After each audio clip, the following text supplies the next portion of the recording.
സുനിത ദേവദാസ് എന്ന ഒരു ഇടതുപക്ഷ സഹയാത്രികയും സജി മാർക്കോസ് എന്ന ഒരു ചരിത്ര വിശകലന വിദഗ്ധനും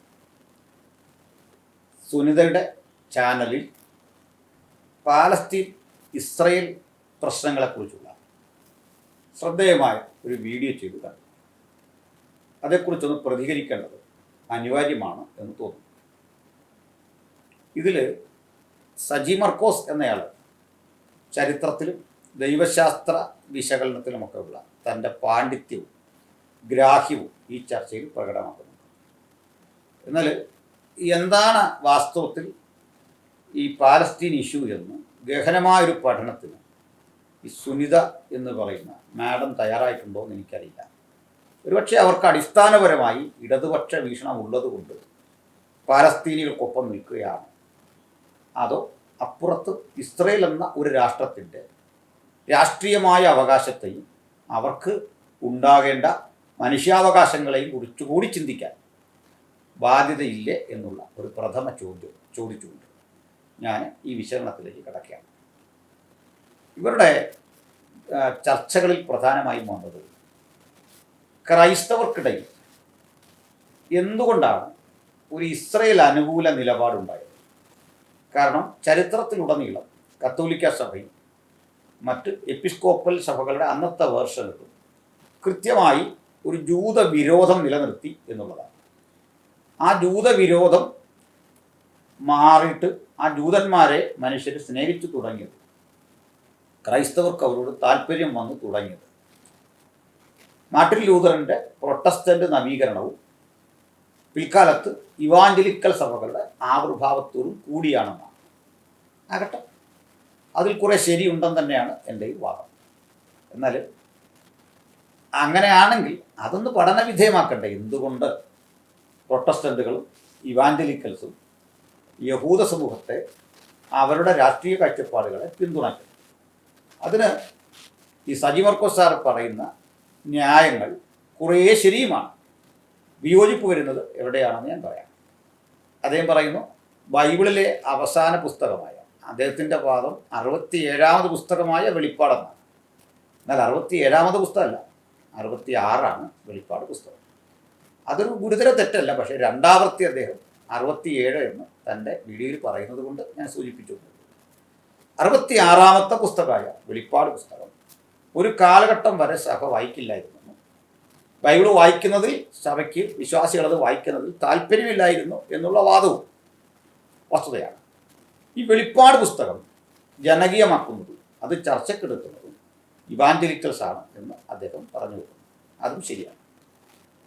ഇവാഞ്ചലിക്കൽസ് അത് പഠിപ്പിക്കുക മാത്രമല്ല, ദുർഗ്രഹങ്ങളായ അതിലെ ചിന്തകൾക്ക് കാലോചിതമായ വ്യാഖ്യാനങ്ങൾ നൽകി അത് ഇസ്രയേൽ എന്ന ഒരു രാഷ്ട്രത്തെ കേന്ദ്രീകരിച്ച് പ്രവചനപരമായ അതിൻ്റെ വികാസ പരിണാമങ്ങളെക്കുറിച്ച് അവർ വിശകലനം ചെയ്യുകയും യഹൂദരെ സപ്പോർട്ട് ചെയ്യുന്ന ഒരു മാനസികാവസ്ഥ പൊതുവിൽ രൂപപ്പെടുകയും ചെയ്തു എന്നാണ്.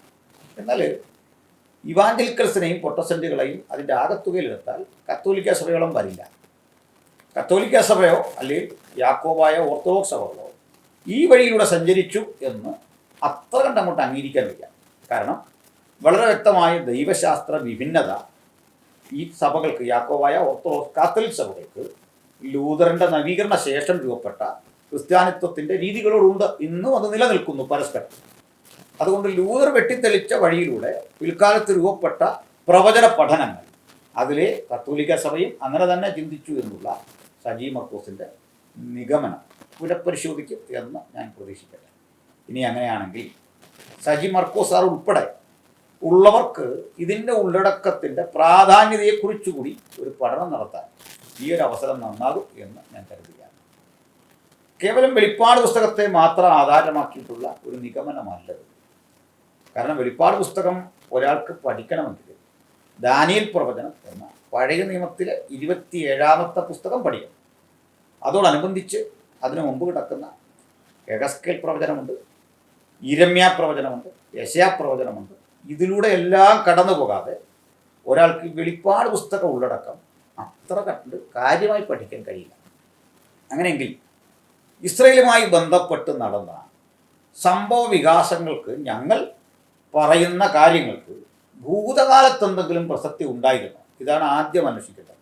അതായത് ഇന്നത്തെ ഇവാഞ്ചലിക്കൽസും പ്രൊട്ടസ്റ്റന്റുകളും പറയുന്ന തരത്തിലുള്ള വിലയിരുത്തലുകൾ ശരിയാണോ എന്ന് വിശകലനം ചെയ്യാൻ ഇത് സംബന്ധിച്ചുള്ള ഭൂതകാല പ്രശ്നങ്ങൾ ആണ് ആദ്യ ചർച്ചക്കെടുക്കുന്നത്.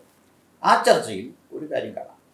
ഇസ്രയേൽ എന്ന രാഷ്ട്രത്തെ ക്രിസ്തുവിന് മുമ്പ് തന്നെയുള്ള കാലയളവ് മുതൽ അതിനുശേഷം ഇങ്ങോട്ടുള്ള അവരുടെ പ്രവാസ ജീവിതകാലമുണ്ട്. അത് ഈജിപ്ഷ്യൻ പ്രവാസം എടുത്താലും പിന്നീടുള്ള അവരുടെ ശക്തിമത്തായ ബാബിലോണിയൻ അടിമത്തം എടുത്താലും പേർഷ്യൻ കാലഘട്ടം എടുത്താലും ഗ്രീക്ക് കാലഘട്ടം എടുത്താലും പിന്നെ റോമനാധിപത്യത്തിന് കീഴിൽ കിടന്ന കാലഘട്ടം എടുത്താലും കൃത്യമായി ബൈബിൾ ഈ കാലഘട്ടങ്ങളിലൂടെ അവർ കടന്നു പോകുമെന്നും ഇസ്രയേൽ ഇവർക്ക് അടിമകളാകുമെന്നും പ്രവചിക്കുന്ന ഭാഗമാണ് ദാനിയേൽ പ്രവചനം 8-ാം അധ്യായം.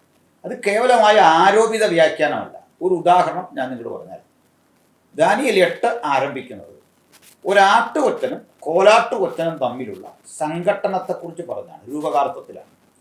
ഈ രൂപകാർത്ഥത്തിൽ പറയുന്നതിന് വ്യാഖ്യാതാക്കൾ കൊണ്ട് ആരോപിച്ചെടുക്കുന്ന ഒരു വ്യാഖ്യാനമാണ് എന്ന് വേണമെങ്കിൽ നിങ്ങൾക്ക് തള്ളാം. പക്ഷേ അതിന് കഴിയാത്ത വിധം പഴുതടച്ചാണ് അധ്യായം നിലനിൽക്കുന്നത്. ഒറ്റവാക്കിൽ പറഞ്ഞാൽ അത് തെളിയിക്കാൻ ഒരു വ്യാഖ്യാതാവിൻ്റെയും ഒരഭിപ്രായമോ ഊഹമോ ആവശ്യമില്ല. മറിച്ച് ആ പുസ്തകം സ്പഷ്ടമായി പറയുകയാണ് ഇത് പേർഷ്യൻ അതുപോലെ ഗ്രീസ് യുദ്ധമാണെന്ന് കൃത്യം പറയുക. എന്താണ് അങ്ങനെ പറയാൻ കാരണം? ദാനിയേൽ 8-ാം അധ്യായം തുടങ്ങുന്നത് ദാനിയേൽ എന്ന ഞാൻ ഊലായി നദീ തീരത്ത് നിൽക്കുന്നതായി ഒരു ദർശനത്തിൽ കണ്ടു. അപ്പോൾ ഞാൻ നോക്കിക്കൊണ്ടിരിക്കെ ഒരു ആട്ടുകൊറ്റനെ കണ്ടു. ഈ ആട്ടുകൊറ്റൻ കിഴക്കോട്ടും പടിഞ്ഞാറോട്ടും തെക്കോട്ടും ഒക്കെ ഇടിച്ചു. ഈ ആട്ടുകൊറ്റൻ ഒരു വലിയ ശക്തനായ ആളായിരുന്നു. ഈ ആട്ടുകൊറ്റന് 2 കൊമ്പുണ്ടായിരുന്നു. ഈ ആട്ടുകൊറ്റൻ വളരെ പ്രബലനായി തീർന്നിട്ട് അങ്ങനെ നിൽക്കരുത്. പടിഞ്ഞാറ് നിന്ന് ഒരു കോലാട്ടുകൊറ്റൻ പാഞ്ഞു വരുന്നത് അത് ആദ്യം കണ്ട ആട്ടുകൊറ്റനോട് ക്രുദ്ധിച്ചു. അതതിനെ ഇടിച്ച് നിലത്ത് തള്ളിയിട്ടു. അതിനെ നാമാവശേഷമാക്കി. എന്നാൽ വളരെ പെട്ടെന്ന് ഈ കോലാട്ടുകൊറ്റനും നശിച്ചു. ആ കോലാട്ടുകൊറ്റന് കൊമ്പുകൾക്കിടയിൽ ഒരു കണ്ണുണ്ടായിരുന്നു. വിചിത്രമായൊരു മൃഗമാണ് രൂപകാർത്ഥം. എന്നിട്ട് കോലാട്ടുകൊറ്റൻ പ്രബലനായപ്പോൾ അവൻ്റെ വലിയ കൊമ്പ് തകർന്നു. എന്നിട്ട് അത് നശിച്ചു. തൽസ്ഥാനത്ത് ആകാശത്തെ 4 കാറ്റുകൾക്ക് നേരെ ഭംഗിയുള്ള 4 കൊമ്പുകൾ മുളച്ചു. ഇത്രയാണ് അവിടെ പറയുന്നത്. ഇതിൽ നിന്ന് എങ്ങനെയാണ് വ്യാഖ്യാനമില്ലാതെ ഒരു കാര്യം കണ്ടുപിടിക്കുന്നതാകും നിങ്ങൾ ചിന്തിക്കുക. ദാനിയേൽ പ്രവചനം തന്നെ 8-ാം അധ്യായത്തിൻ്റെ 20-ാമത് വചനത്തിൽ പറയുകയാണ്, മനുഷ്യപുത്ര, നീ കണ്ട ആട്ടുകൊറ്റൻ പാർസി പ്രഭുക്കന്മാരെ കുറിക്കുന്നു. നീ കണ്ട കോലാട്ടുകൊറ്റൻ പടിഞ്ഞാറുനിന്ന് വരുന്നതായി കണ്ടത് യവനപ്രഭുവാകും, അതായത് ഗ്രീക്ക് സാമ്രാജ്യമാകും. അപ്പോൾ പേർഷ്യൻ ഗ്രീക്ക് സാമ്രാജ്യങ്ങളുടെ ഈ യുദ്ധം, പ്രബലപ്പെടുന്ന ഈ യുദ്ധം, ഈ സാമ്രാജ്യം, പേർഷ്യൻ സാമ്രാജ്യം അന്നുണ്ട് ദാനിയേലിൻ്റെ കാലത്ത്. പക്ഷെ ഗ്രീക്ക് സാമ്രാജ്യം ഉദയം ചെയ്യുന്നതിന് വളരെ നാളുകൾക്ക് മുമ്പ് പ്രവാചകൻ ദീർഘദർശനം ചെയ്തു എന്ന് പഴയ നിയമകൃതിയിൽ കൃത്യം എഴുതിയിരിക്കുകയാണ്. ഒരുപക്ഷെ ഒരു നിരീശ്വരത്വ ബോധമോ അതിന് വിട്ട ഇടതുപക്ഷ ചിന്തയോ അല്ലെങ്കിൽ ഒരു ഉൽപ്പതിഷ്ണു ബോധമോ ഇങ്ങനെ പച്ചയ്ക്ക് സ്പഷ്ടമായി എഴുതിയൊരു കാര്യത്തെപ്പോലും ഉൾക്കൊള്ളാനാവാത്ത വിധം ചിലരുടെ ഹൃദയത്തെ കഠിനപ്പെടുത്തിയേക്കാം. എനിക്കതിൽ വിരോധമില്ല. പക്ഷെ നിങ്ങൾ ഇത് പരിശോധിക്കുക. ഇങ്ങനെയൊന്നുണ്ടോ? ഈ പ്രവചനം നടന്നതാണോ? അല്ലെങ്കിൽ അതിന് ഖണ്ഡനം പറയുക. ഇത് നിങ്ങൾ പറയുന്ന പോലെ അല്ല, അച്ഛന്മാരോ പാസ്റ്റർമാരോ പറയുന്നതൊന്നും അല്ല, അവർക്കറിവില്ലാതെ കൊണ്ട് എന്തൊക്കെയോ പറയുക. ആർക്കാണ് ഇങ്ങനെ ആരോപിക്കാൻ പറ്റാത്തതെന്നൊക്കെ വേണമെങ്കിൽ പറഞ്ഞു വിടുക. പക്ഷെങ്കിൽ ഇത് കേൾക്കുന്ന സകലരുടെയും മുമ്പിൽ വിശുദ്ധ ബൈബിൾ കയ്യിലിരിക്കുന്ന ഏതൊരാൾക്കും ഇത് വായിച്ച് ഉറപ്പുവരുത്താം. ദാനിയേൽ ചാപ്റ്റർ 8. ആട്ടുകൊറ്റനും കോലാട്ടുകൊറ്റനും. ആട്ടുകൊറ്റൻ പാഴ്സി പ്രഭുവിനെ, പേർഷ്യൻ രാജാക്കന്മാരെ കുറിക്കുന്നു എന്ന് 20-ാം വചനത്തിലും, കോലാട്ടുകൊറ്റൻ ഗ്രീക്ക് പ്രഭുത്വത്തെ, അതിൻ്റെ സാമ്രാജ്യത്വത്തെ കുറിക്കുന്നു എന്ന് 21-ാമത് വചനത്തിലും കാണുന്നു. അവ തമ്മിലുള്ള ഏറ്റുമുട്ടൽ അനന്തരം എന്ത് സംഭവിച്ചു? മഹാനായ അലക്സാണ്ടറുടെ സാമ്രാജ്യം ലോകം മുഴുവൻ വ്യാപിച്ചുവെന്നും തദനന്തരം അലക്സാണ്ടറും പട്ടുപോയി അദ്ദേഹത്തിൻ്റെ 4 സൈനിക മേധാവികൾ രാജ്യം 4ആക്കി വിഭജിച്ചെടുത്തു എന്നുമാണ് ഇതിൻ്റെ ചരിത്രം. അപ്പോൾ ഇത് ഏതൊക്കെയാണ് ഈ 4 രാജ്യങ്ങളെന്ന് നമുക്കറിയാം. ഇതൊക്കെ ചരിത്രത്തിൽ സംഭവിച്ചതാണ്. സുഹൃത്തുക്കളെ, നിങ്ങൾ ആലോചിച്ച് നോക്ക്. ഈ സംഭവ പരമ്പരകളുടെ കാലങ്ങൾക്കപ്പുറത്ത് ദാനിയേൽ പ്രവാചകൻ ദീർഘദർശനം ചെയ്ത സംഭവങ്ങളുടെ വെളിച്ചത്തിൽ പിന്നീട് ഇങ്ങോട്ടുള്ള ചരിത്രത്തിൻ്റെ പുരോഗതിയിൽ ആ കൃത്യമായ ദിനവൃത്താന്തത്തെ ആധാരമാക്കിയാണ് ഞങ്ങൾ ഇസ്രയേൽ എന്ന രാഷ്ട്രത്തിന് ഇനി അങ്ങനെ തോൽക്കാനാവില്ല എന്നുള്ള ഒരു നിരീക്ഷണം നടത്തുന്നത്. അപ്പോൾ ആ നിരീക്ഷണത്തെ വെറുതെ തള്ളിക്കളയരുത്. കാരണം അതിന് ഖണ്ഡനം പറയാൻ തക്കതായിട്ടുള്ള മെറ്റീരിയൽസ് നിങ്ങളുടെ പക്കൽ ഉണ്ടാവണം. അല്ലെങ്കിൽ പറയേണ്ടത് ഇവർ ചരിത്രത്തെക്കുറിച്ച് ഇങ്ങനെ പറഞ്ഞതൊക്കെ പാളിപ്പോയതാണ്, ബൈബിളിൻ്റെ അത്തരം നിരീക്ഷണങ്ങളൊക്കെ പണ്ടേ തെറ്റിപ്പോയതാണ്, അതുകൊണ്ട് അത് ഗൗരവത്തിലെടുക്കുന്നില്ല എന്ന് തെളിവോടുകൂടി ഉദ്ധരിക്കാൻ ഈ സജി സാറിന് കഴിയണം. അത് സുനിത ദേവദാസിനെ പോലെ ഒരാൾക്ക് വലിയ ഗ്രാഹ്യം അതിലുണ്ടാവുകയുള്ളൂ. അവർ മറ്റൊരു പശ്ചാത്തലമാണ്. അതുകൊണ്ട് ഞാനവരെ മോശമായി പറയല്ല. ഇനി അടുത്ത ഒരു കാര്യം, ഈ 4 വിഭജിക്കപ്പെട്ട ഗ്രീക്ക് സാമ്രാജ്യം, അത് നമ്മളറിയാം. ഈജിപ്റ്റ് ഭാഗം ഒരാളുടെ പക്കൽ, അതുപോലെ ഏഷ്യ മൈനർ മറ്റൊരാൾക്ക്, പിന്നീട് നമ്മൾ സെലൂസിക് ഭരണാധികാരികളെ കാണുന്നു, ഇനി ആൻറ്റിയോക്കസിൻ എപ്പിഫാനസിനെ കാണുന്നു. ഇങ്ങനെ ഒത്തിരി ഭരണാധികാരികളുണ്ട്. ഇതിൻ്റെ ആ സാമ്രാജ്യങ്ങൾ ഇങ്ങനെ പലതായി പിരിഞ്ഞ ഈ രാഷ്ട്രങ്ങൾ, അത് 63 BC പോംബി, അദ്ദേഹത്തെ അറിയാം, റോമൻ ഭരണാധികാരി, അവിടെ മുതൽ ഒരു റോമൻ കാലഘട്ടം ആരംഭിക്കുക. ആ റോമൻ കാലഘട്ടത്തിൻ്റെ ഏറ്റവും മൂർധന്യ ഘട്ടത്തിലാണ് ഇസ്രയേലിൻ്റെ ചരിത്രത്തെ നമുക്ക് ഒന്ന് കൃത്യമായ അളവിൽ വിലയിരുത്താൻ പറ്റുന്നത്. ആ കാലഘട്ടം എന്താണ്? ഇസ്രയേൽ അവർക്കും അടിമകളായി, വ്യത്യസ്തരായ ഇത്തരം ആളുകൾക്ക് അടിമകളായി. നമ്മൾ സ്നാപക യോഹന്നാൻ്റെ ഒരു പ്രസംഗത്തിൽ അദ്ദേഹത്തോട് ബന്ധപ്പെട്ടുമൊക്കെ അബ്രഹാമിൻ്റെ മക്കൾ എന്നൊക്കെ പറയുന്ന ഭാഗം, പിന്നീട് യേശുവിനോട് പറയുന്നുണ്ട്, ഞങ്ങൾ അബ്രഹാമിൻ്റെ മക്കൾ ആർക്കും ദാസന്മാരായിരുന്നിട്ടില്ല എന്ന് പറയുമ്പോൾ അവർ കുറഞ്ഞ പക്ഷം ഒരു 5 പ്രബല സാമ്രാജ്യങ്ങൾക്ക് അടിമകളായിരിക്കുകയും 4 തുടർച്ചയായിട്ടിരുന്നിട്ട് ഏതാണ്ട് റോമൻ സാമ്രാജ്യത്തിൻ്റെ കീഴിൽ ഞെരിഞ്ഞമർന്ന് കഴിയുന്ന കാലമാണ്, അടിമകളായി കഴിയുന്ന കാലമാണ്, സ്വാതന്ത്ര്യമില്ലാതെ കഴിയുന്ന ഒരു കാലമാണ്. ഈ കാലത്താണ് യേശു ജനിക്കുന്നത്. കർത്താവായ യേശുവിൻ്റെ കാലഘട്ടം ഏതാണ്ട് അത് തന്നെയാണ്.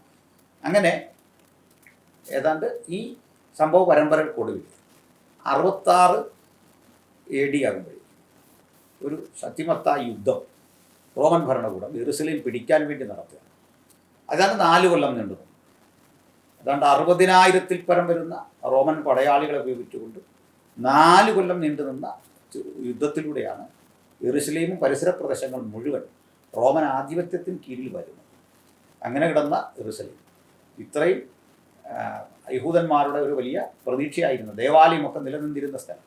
പണ്ട് നെബൂഖദ്നേസർ തകർത്ത ദേവാലയം സെരുബ്ബാബേൽ പണിത് അത് മനോഹരമാക്കിയിട്ട് മഹാനായ ഹെരോദാവ് പുതുക്കിപ്പണിയൊക്കെ ചെയ്തൊരു സ്ഥലം. അതെല്ലാം ഇടിച്ചു നിരത്തി ഇന്ന് അവിടെ ദേവാലയമൊന്നുമില്ല.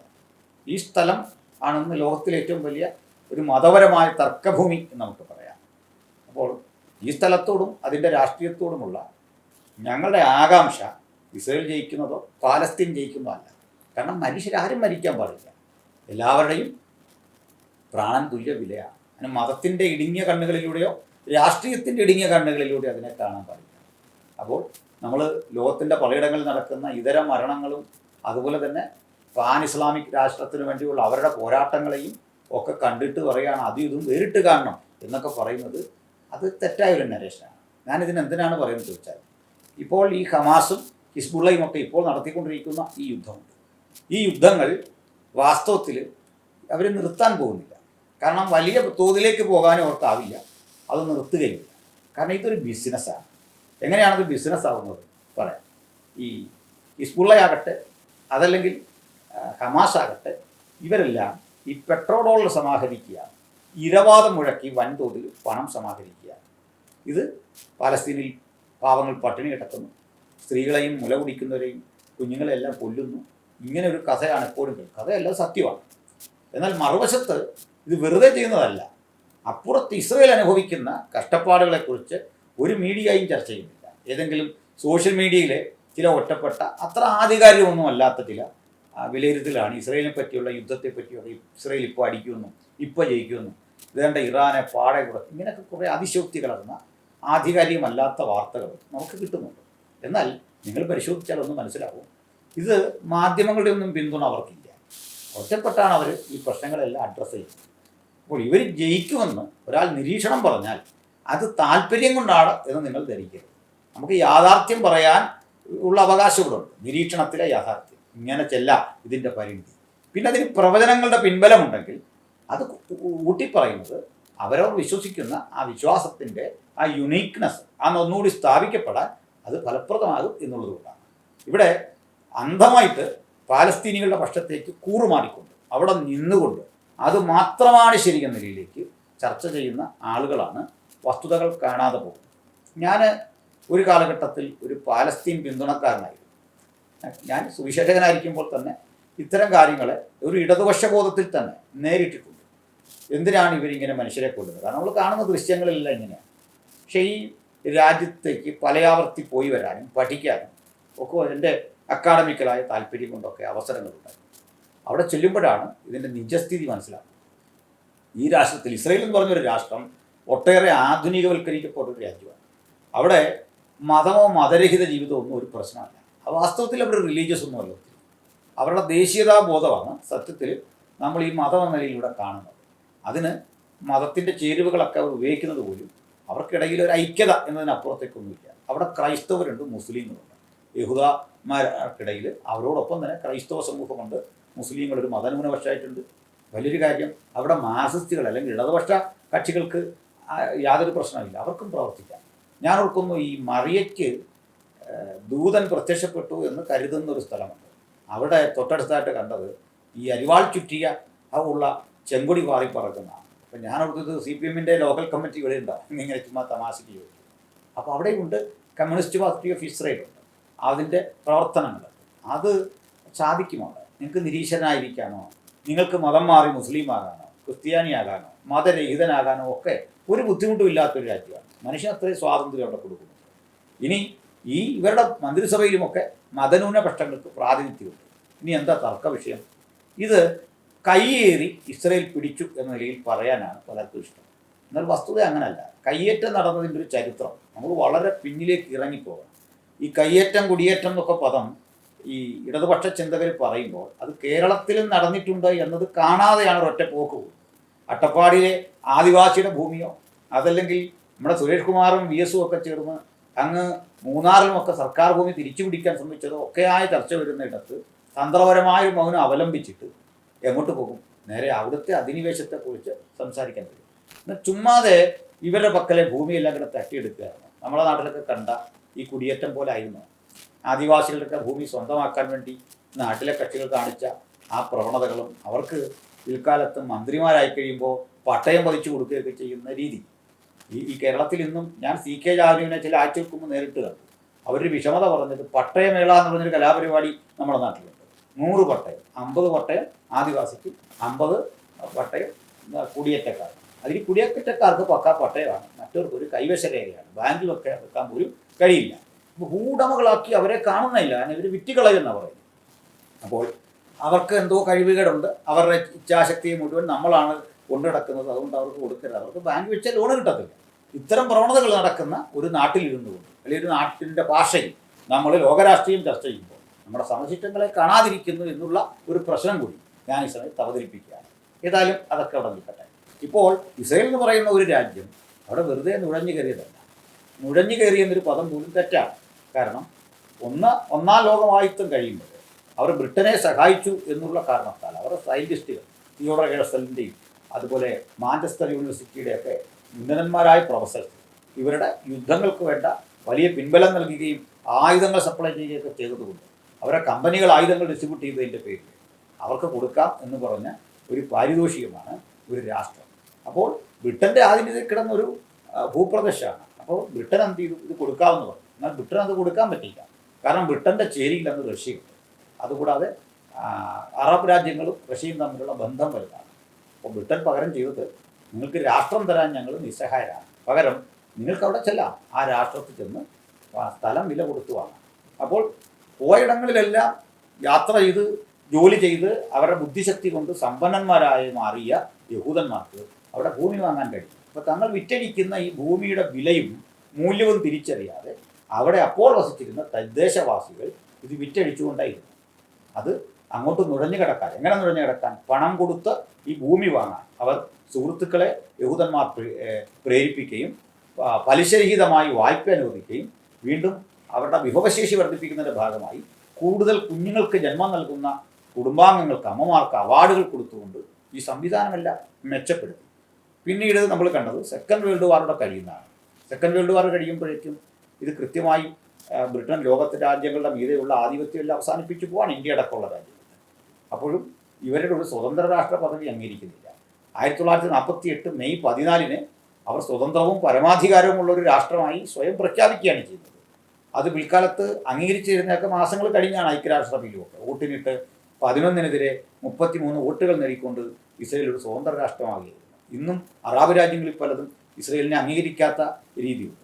ഇസ്ലാമികമായ താല്പര്യത്തോടെ ഒരു മാപ്പ് വരയ്ക്കുന്ന ആളുകൾ ഇസ്രയേലിനെ അടയാളപ്പെടുത്താറുമില്ല.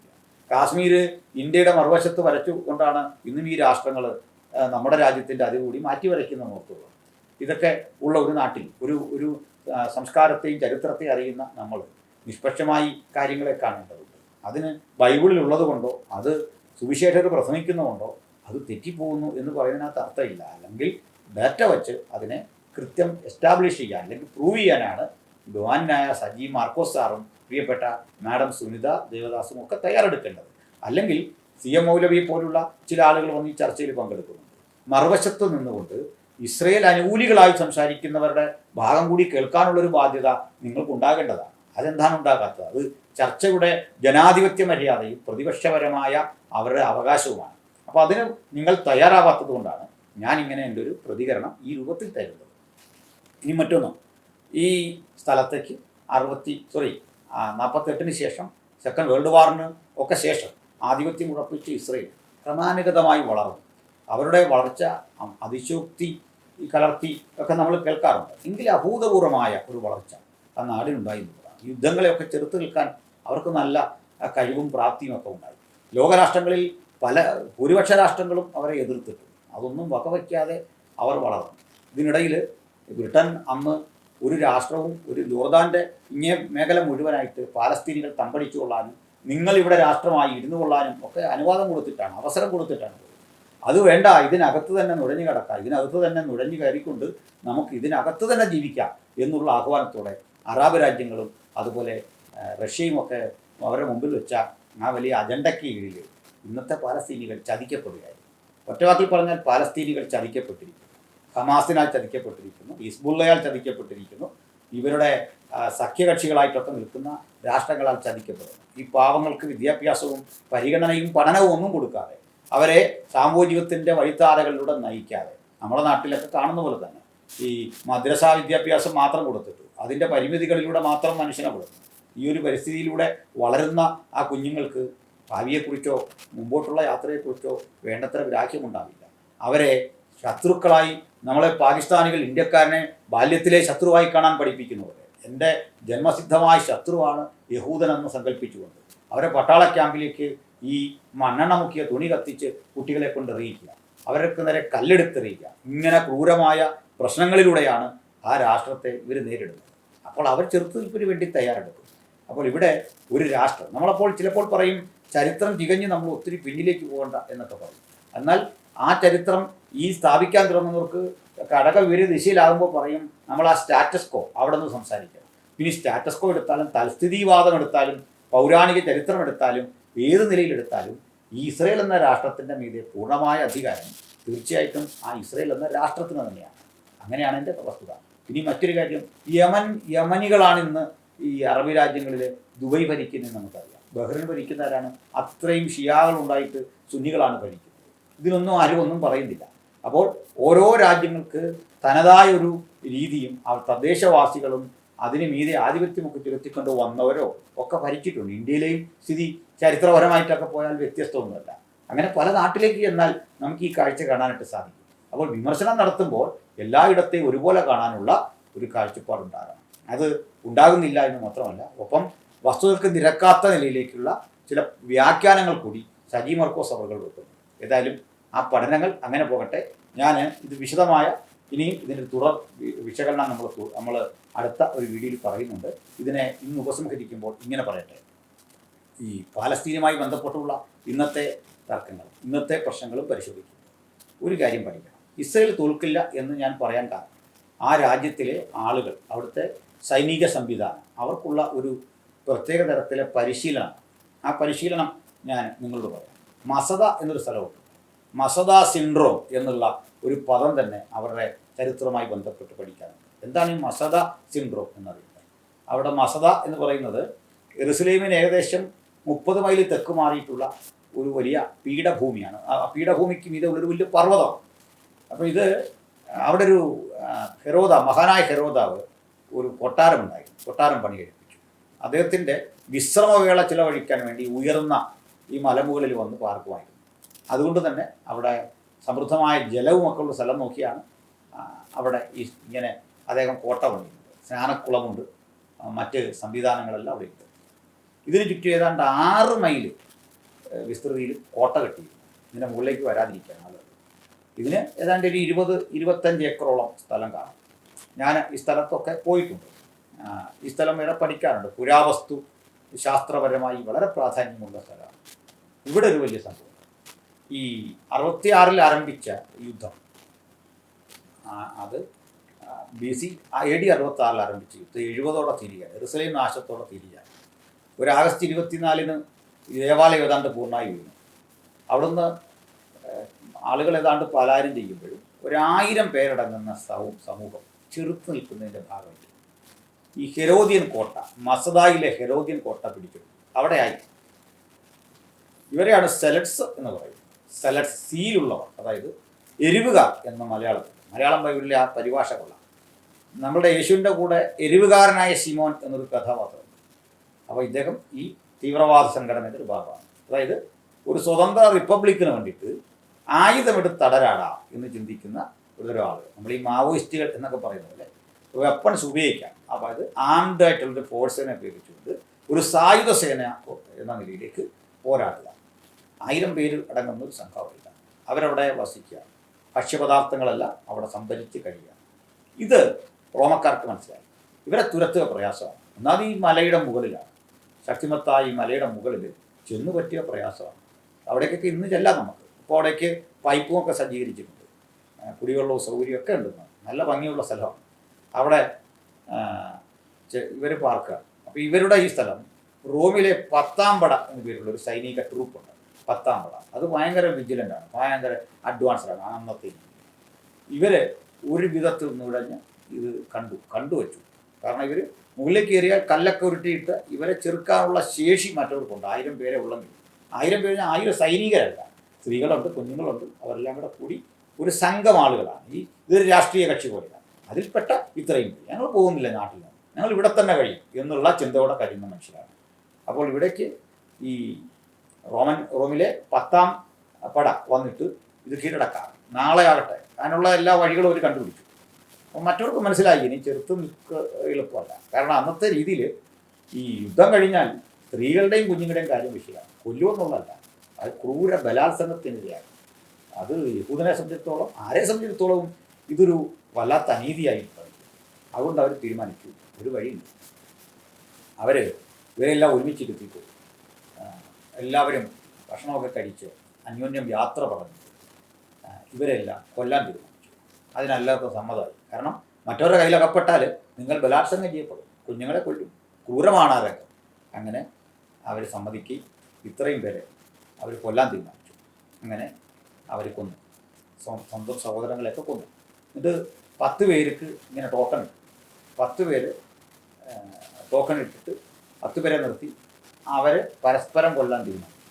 അങ്ങനെ 10 പേരും മരിച്ചു. ഒരാൾ അവശേഷിച്ചത്. അദ്ദേഹം ഈ അവശേഷിച്ച ഈ കൊട്ടാരത്തിന് തീയിട്ടിട്ട് അദ്ദേഹം ആത്മാഹുതി, ചുരുക്കി പറഞ്ഞാൽ 1000 പേരും, അത് എത്രയും പേരും മരിച്ചു. ഇതിൽ 5 പേര് രക്ഷപ്പെട്ടുന്നുണ്ട് കേട്ടോ, 5 പേര്. അപ്പോൾ ഈ പിറ്റേന്ന് റോമക്കാർ വരുമ്പോഴേക്ക് ഇവിടെ ഇത്രയും പേര് മരിച്ചു കിടക്കും, ചെറുത്തുനിന്ന് അത്രയും മനുഷ്യർ. അപ്പോൾ മറ്റൊന്നുകൂടി ഇവർ ചെയ്തു വെച്ചു. എന്തെന്നാൽ ഇവിടെ ധാരാളം ഭക്ഷ്യപദാർത്ഥങ്ങൾ, ഒലിവ് കായ്കൾ, ഒലിവെണ്ണ, ഇവർ കഴിക്കുന്ന വിശേഷപ്പെട്ട മാവ്, ഇതെല്ലാം എടുത്ത് പുറത്ത് വെച്ചു. എന്താണെന്ന് വെച്ചാൽ നിങ്ങൾ കളിയാക്കണ്ട, ഞങ്ങൾ പട്ടിണി കിടന്നൊന്നും മരിച്ചല്ല, ആഹാരമില്ലെന്നോർത്ത് മരിച്ചല്ല, ചാരിത്രശുദ്ധി സൂക്ഷിക്കാൻ ഞങ്ങളുടെ ഭാര്യമാർക്കും സഹോദരിമാർക്കും കുഞ്ഞുങ്ങളുടെ പ്രാണനുമോർത്ത് നിന്റെ കയ്യിൽ അകപ്പെടണ്ട എന്ന് കരുതി ഞങ്ങൾ മരിച്ചതാണ്, അതൊന്നും വരുത്തില്ല. ഏതായാലും അത് ആ സംഭവം ഇങ്ങനെ ഒരു പാരമ്പര്യം പോലൊക്കെ കിടന്നതാണ്. അപ്പോൾ ഒരു കാലഘട്ടം വരെ പറഞ്ഞു ഇത് കഥയാകാം എന്നൊക്കെ. കാരണം ജോസീഫസ്, യഹൂദ ചരിത്രനായ ജോസീഫസ് ആണിത് കുറിക്കുന്നത്. യഹൂദന്മാരുടെ പുരാതനത്വങ്ങൾ എന്ന ഒരു കൃതി. അപ്പോൾ യഹൂദന്മാരുടെ പുരാതനത്വങ്ങൾ, ആൻറ്റിക്വിറ്റീസ് ഓഫ് ജ്യൂസ്, ഇത് എൻ്റെ പക്കൽ ആ ബുക്കുണ്ട്. അപ്പോൾ ഈ പുസ്തകം അവൈലബിളാണ്. അപ്പോൾ ഈ യഹൂദന്മാരുടെ പുരാതനത്വങ്ങളിൽ ഇത് പറഞ്ഞിട്ട് ജോസീഫസ് ഇത് കാണാൻ കഴിഞ്ഞത് ഗുഹയിൽ പേടിച്ചരണ്ട് പ്രാണരക്ഷാർത്ഥ ഒരു 5 പേർ ഓടിപ്പോയി. അതിൽ ഒരമ്മയും 3 കുട്ടികളും, അങ്ങനെ ഏതാണ്ട് 5 പേര് ഏകദേശം ഉണ്ടാകും. ഇവരെ ഇൻ്റർവ്യൂ ചെയ്താണ് ജോസീഫസ് ഈ കാര്യം ഗ്രഹിക്കുന്നത് എന്നാണ് അനുമാനം. എന്നാൽ ഇതൊന്നും അല്ല സംഭവം ഞാൻ പറയാൻ പറ്റും. അത് 1952 വരെ ഇസ്രയേലിൻ്റെ സൈന്യത്തിൽ സേവനം അനുഷ്ഠിക്കുകയും പിന്നീട് ഹീബ്രു യൂണിവേഴ്സിറ്റിയിൽ അധ്യാപകനായിരിക്കുകയും അവിടെ നിന്ന് ഈ പുരാവസ്തു ഗവേഷണത്തിൻ്റെ ഭാഗമായിട്ട് മുമ്പോട്ട് വരികയും ചെയ്ത പ്രമുഖനായിട്ടുള്ള ഒരു എന്താ പറയുക, ഒരു ആർക്കിയോളജിസ്റ്റ് ഉണ്ടായി. അദ്ദേഹം ഈ കേട്ട പാരമ്പര്യ മൊഴികളെ ഒക്കെ വെച്ചുകൊണ്ട് ജോസീഫസിൻ്റെ കൃതിയിൽ പറഞ്ഞിട്ടുള്ള കാര്യങ്ങളെ കൂടി ആസ്പദമാക്കിക്കൊണ്ട് ഒരു പഠനത്തിന് തയ്യാറായി. അദ്ദേഹം ഹെലികോപ്റ്ററിൽ ഇതിന് മീതെ കൂടി പറന്നിട്ട് ഈ സ്ഥലത്തിൻ്റെയൊക്കെ ഒത്തിരി ചിത്രമെടുത്തു. അപ്പോൾ അദ്ദേഹം കോട്ടയുടെ പ്രധാനപ്പെട്ട സ്ഥലങ്ങൾ, സ്നാനക്കുളം, ഇവിടെ എല്ലാം ചിത്രമെടുത്ത് കറക്റ്റാക്കി. എന്നിട്ട് ഈ സ്ഥലത്തെ വീണ്ടും ഒന്ന് പഠിക്കാൻ, ഒന്ന് കൃത്യമായി വിലയിരുത്താൻ വേണ്ടി ശ്രമിച്ചു. ഇഗായേൽ യാദീൻ എന്നാണ് അദ്ദേഹത്തിൻ്റെ പേര്. ഇഗായേൽ യാദീൻ. ഇപ്പോൾ ഇഗായേൽ യാദീൻ എന്ത് ചെയ്യുന്നില്ല, 52 വരെ അദ്ദേഹം സൈന്യത്തിൽ പ്രവർത്തിച്ച ആളാണ്. ഇവിടൊക്കെ കയറാൻ അദ്ദേഹത്തിന് നല്ല പരിശീലനമാണ്. അദ്ദേഹം കൂടുതൽ ആളുകളെ സംഘടിപ്പിച്ച് ഇവിടെ ഉത്ഖനനം നടത്താൻ തീരുമാനിച്ചു. അതിൻ്റെ ഫലമായിട്ട് ഈ പത്രങ്ങളിൽ അഡ്വർടൈസ്മെൻറ്റ് കൊടുത്തു. സന്നദ്ധ പ്രവർത്തകരായിട്ട് ഇങ്ങനെ മലമൂളിൽ കടന്ന് പ്രവർത്തിക്കാൻ ആർക്കിയോളജിയിലൊക്കെ താല്പര്യമുള്ളവർ, സാഹസിക താല്പര്യരായിട്ടുള്ളവരൊക്കെ വരാം. ഏതാണ്ട് ഇതിലേക്ക് 5000 പേരാണ് സന്നദ്ധരായിട്ടുള്ളത്. ഇത്രയും പേര് ഈ സ്ഥലത്ത് വന്ന് ടെൻറ്റ് കെട്ടിയിട്ട് അവിടെ ഒരു ബേസ് ക്യാമ്പ് ഉണ്ടാക്കി. അങ്ങനെ 1963 മുതൽ 65 വരെയുള്ള കാലത്ത്, ഏതാണ്ട് 63 മുതൽ 67, 2-2.5 കൊല്ലം അവിടെ നടത്തിയ പഠനങ്ങൾ. അപ്പോൾ ഇദ്ദേഹം അവിടെ നടത്തിയ ആ പഠനങ്ങളിൽ കിട്ടിയ ഒത്തിരി അവശിഷ്ടങ്ങളുണ്ട്, കണ്ടെത്തിയ ചില വസ്തുക്കളുണ്ട്. അതിൽ ഈ കളിമൺ ഫലകങ്ങളാണ്. കളിമൺ ഫലകങ്ങളിൽ ഇവരുടെ ഈ എരിവുകാർ എന്നറിയപ്പെടുന്ന ആ സംഘത്തെ അന്ന് നയിച്ച എലിയാസർ എന്നു പേരുള്ളൊരു പ്രമുഖനുണ്ടാണ്. അപ്പോൾ ഈ എലിയാസറിൻ്റെ പേരും ഒക്കെ അതിൽ കണ്ടു. മാത്രമല്ല ഈ വിലപിടിപ്പുള്ള പഴയ അറിവുകളുമായി ബന്ധപ്പെട്ടുള്ള ഒട്ടേറെ കാര്യങ്ങൾ. ഇനി അവിടുന്ന് 3 ശവശരീരങ്ങൾ കിട്ടി. നമുക്കറിയാം പാലസ്തീനിൽ, അതുപോലെ ഈ സിറിയയിൽ, ഇസ്രയേലിലൊക്കെ ഉള്ള മനുഷ്യർ ശവശരീരങ്ങൾ ദീർഘകാലം ഇരിക്കുക, കാലാവസ്ഥയുടെ പ്രത്യേകതയും മണ്ണിൻ്റെ പ്രത്യേകത, അത്തരം ഉഷ്ണ സ്വഭാവമുള്ള സ്ഥലങ്ങളാണ്. അപ്പോൾ അവിടെ അത് വളരെ കാലം കിടക്കും. അപ്പോൾ ഇത് സ്ത്രീയുടെ ശരീരം കണ്ടുപിടിച്ചു. അപ്പോൾ ഈ പ്രതിജ്ഞയുമായിട്ടൊക്കെ ബന്ധപ്പെട്ടുള്ള ഒത്തിരി കാര്യങ്ങൾ. ചുരുക്കി പറഞ്ഞാൽ ഏതായാലും ഒരു കാര്യം ഉറപ്പാക്കി, വലിയൊരു ആത്മാഹുതി ഇവിടെ നടന്നു എന്ന കാര്യം അവർ ഉറപ്പാക്കി. അതിനനുകൂലമായ ഒട്ടേറെ ഘടകങ്ങൾ ഈ ആധീർന്ന് കിട്ടാനിടയായി. അപ്പം ഞാനിത്രയും പറഞ്ഞത്, ഇന്നിപ്പോൾ ഒരു അടുത്ത കാലഘട്ടം വരെ ഓരോ സൈനികനെ ഇവർ പരിശീലിപ്പിക്കുന്നതിൻ്റെ ഭാഗമായിട്ട് ഇവർക്കൊരു പ്രത്യേക ദിവസമുണ്ട്. അന്ന് വന്നിട്ട് ഈ മസദ എന്ന് പറയുന്ന സ്ഥലത്ത് കൊണ്ടുപോയി മസദായിൽ കൊണ്ടുവന്നിട്ട് ഈ ഓരോ പടയാളിയോടും പറയും, നിങ്ങളുടെ പൂർവികൻ, അവരുടെ അപ്പനും അമ്മയ്ക്കും മക്കൾക്കും വേണ്ടിയിട്ട് ഇവിടെ ഇങ്ങനെ ആത്മാഹുതി നടത്തിയ സ്ഥലമാണ്. അതുകൊണ്ട് നിങ്ങൾക്ക് രാഷ്ട്രത്തിന് വേണ്ടി പ്രാണൻ വെടിയേണ്ടി വന്നാൽ നിങ്ങൾ അതിൽ ഒട്ടും പിന്നോട്ടും പാടില്ല. ഇങ്ങനെ മരിച്ചാലും നമ്മുടെ രാജ്യമാണ് വലുത്. ഇങ്ങനെയുള്ള ഒരു മസദാ സിൻഡ്രോം ഓരോ പടയാളിക്കും. എന്നാൽ ഈ നെതന്യാഹു അധികാരത്തിൽ നിൽക്കുന്നതോടെ ഈ മസദാ സിൻഡ്രോം എന്നുള്ളതൊക്കെ കളഞ്ഞു. അദ്ദേഹം പറഞ്ഞു, അങ്ങനെ നമുക്കിനി ആത്മാഹുതി അല്ലുള്ളത്, നമുക്ക് ഇനി ഒരു സാംസണിക് സിൻഡ്രോം, അതാണ് അദ്ദേഹം പറയുന്നത്. എന്താണ് സാംസണിക് സിൻഡ്രോം എന്ന് പറഞ്ഞാൽ, നമ്മളായിട്ട് ഇനി ചെയ്യുന്നത് ആരെങ്കിലും ഉപദ്രവിക്കാൻ വരുമ്പോൾ നമ്മൾ തീർന്നിട്ട് അവൻ രക്ഷപ്പെടേണ്ട. നമുക്കൊരു ധീര സമരസേനാനിയായ ഒരു ജഡ്ജി ഉണ്ടായി, പേര് സാംസൺ എന്നായി. ജഡ്ജസ് ചാപ്റ്റർ 15, അതായത് ന്യായാധിപന്മാരുടെ പുസ്തകം 15-ാം അധ്യായത്തിലൊക്കെ ഉണ്ട് അദ്ദേഹത്തെ പറ്റിയുള്ള ആ പഠനം അറിയാണ്ട്. അപ്പോൾ സാംസണെ ഫെലിസ്ത്യൻസ് കൊല്ലാൻ ഒരുപ്പെടുമ്പോൾ, കണ്ണെല്ലാം കുത്തിപ്പൊട്ടിച്ചൊരു ക്ഷേത്രത്തിലെത്തിക്കുമ്പോൾ ഈ ക്ഷേത്രം അദ്ദേഹം ആക്രമിച്ച് തകർത്തിട്ട് ക്ഷേത്രവും താനും തൻ്റെ മീതെ ക്ഷേത്രം വീഴുന്നതപ്പോൾ അവിടെ കൂടിയ മനുഷ്യരും കൂടെ തനിക്കൊപ്പം മരിക്കണം. അതായത് ഞങ്ങൾ തന്നെ ഇനിയൊരു മരണമില്ല, മറിച്ച് ഞങ്ങളെ കൊല്ലാൻ വരുന്നവരുടെ കൂട്ടിച്ചേർത്തുള്ളൊരു മരണം. ഇതിനാണ് അവർ പുതുതായിട്ട് സന്നദ്ധരായിട്ടുള്ളത്. അതുകൊണ്ട് അവർ ഫൈറ്റ് ചെയ്യും, അവസാന നിമിഷം വരെ ഫൈറ്റ് ചെയ്യും. ഈ സിറിയക്കോ അല്ലെങ്കിൽ ലെബനനോ അല്ലെങ്കിൽ അടുത്ത് കിടക്കുന്ന മറ്റേതെങ്കിലും രാജ്യത്തിനോ അവരുടെ പിന്തുണ കൊണ്ടോ ഇറാൻ ഇപ്പോൾ ഈ മീൻ പിളക്കുന്നതൊന്നും ഒരു കാര്യം നടക്കുക. ഇറാൻ എത്ര ഇങ്ങനെ ചുമ്മാ കുറേ തള്ളുന്നൊരു രാജ്യമാണ്. ഇറാൻ്റെ തള്ളലും അതുപോലെ ഈ ഹമാസിൻ്റെ 1-2 പരിപാടിയൊക്കെ കണ്ടിട്ട് നിങ്ങൾ ഇസ്രയേൽ ഇങ്ങനെ എന്തോ ശക്തി കുറഞ്ഞൊരു രാജ്യമാണ് ചുമ്മാതെ പറയുന്നൊക്കെ നിലയിലേക്ക് കാര്യങ്ങൾ വിലയിരുത്തുന്നത് എത്രയോ മുൻവിധി നിറഞ്ഞ ഒരു വസ്തുതയാണെന്ന് സ്വയം ഒന്ന് പഠിച്ചാൽ സ്വയം ഒന്ന് ചിന്തിക്കുക. അതുകൊണ്ട് ഞാനിതിൻ്റെ കൂടുതലായ വിശകലനം പിന്നീട് പറയാം. ഏതായാലും ഇത്തരം ഒരു ചർച്ച മുമ്പോട്ട് വച്ച സജി മർക്കോസ്, പ്രിയപ്പെട്ട സുനിത ദേവദാസ്, നിങ്ങളുടെ വിശകലനം നന്നായിരുന്നു. എന്നാൽ ഒരു പ്രശ്നമുള്ളത്, ഇസ്രയേൽ അനുകൂലികളായി പറയുന്നവരെ നിങ്ങൾ കാണുന്നതെന്തോ കുഴപ്പക്കാരായിട്ടും അത് ഇന്ന് ക്രൈസ്തവർക്കിടയിൽ ഉണ്ടായി വന്ന ഈ മാറ്റം ഇങ്ങനെയൊക്കെയാണ് എന്ന് ഒറ്റയടിക്ക് നിങ്ങൾ ചിന്തിച്ച് തള്ളാതെ വസ്തുതകളെ പുനഃപരിശോധിക്കാൻ കൂടി തയ്യാറാകണം എന്ന് അറിയിച്ചുകൊണ്ട് അഭ്യർത്ഥിച്ചുകൊണ്ട് ഞാൻ നിർത്തുന്നു. നന്ദി, നമസ്കാരം.